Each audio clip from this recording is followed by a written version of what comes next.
Bu haftaki deneyimizde ışığın girişimi ve kırınımından bahsedeceğiz. Önce çok basit bir deneyle başlamak istiyorum. Işığın kırınımı. Işık, bakın elimizde bir lazer kaynağımız var. Bu lazer kaynağımızı çok ince bir yarıktan geçirmeye çalışacağım. Ancak bu yarık, dikkat ederseniz, ayarlanabilir bir genişliği var. Buradan bunun genişliğini ayarlamak mümkün.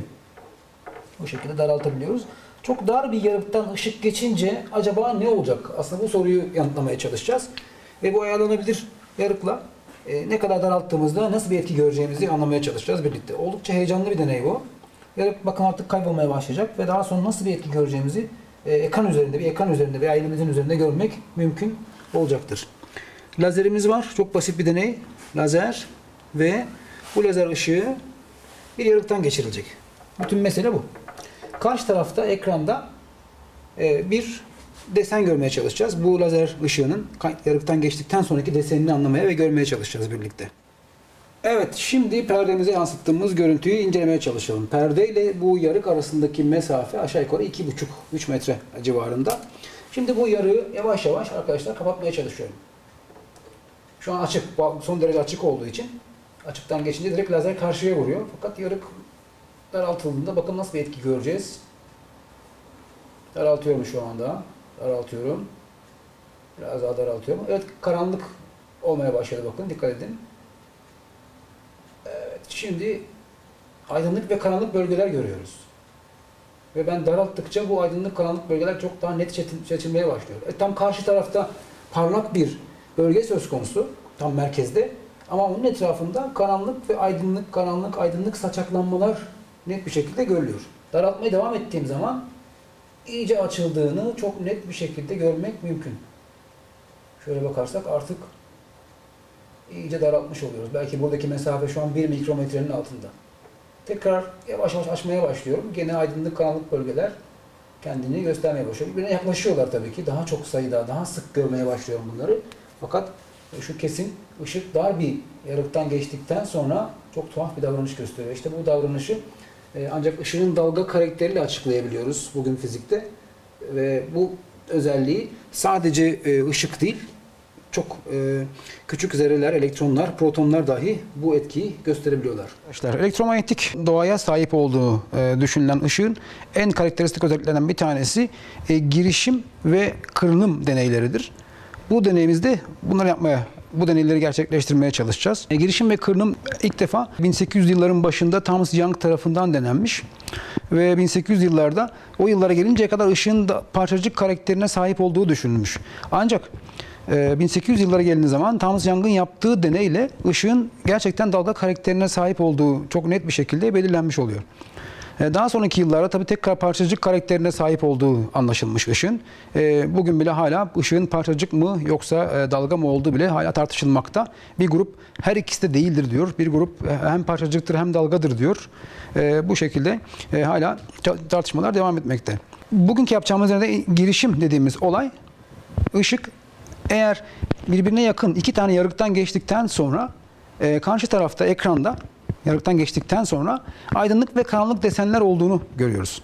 Bu ışığın dalga karakterinin olduğunun çok net bir şekilde ifadesi oluyor. Bunu açıklamak için Young deneyin sonuçlarını şu şekilde rapor ediyor ve elimizde uzaklığa bağlı olarak ışık şiddetinin değişimi şu formülle belirlenmiş oluyor. Kırınım dediğimiz olay ise ışık tek bir yarıktan geçtikten sonra kendiyle girişim yaparak, yani üst üste binme prensibi ve Huygens prensibi ışığında üst üste gelerek net bir karanlık ve aydınlık desenler ekranda ortaya çıkarıyor. Bu sayede biz ışığın dalga boyunu veya yarığın genişliğini yahut yarıklar arasındaki mesafeyi çok net bir şekilde tayin etmemiz mümkün oluyor.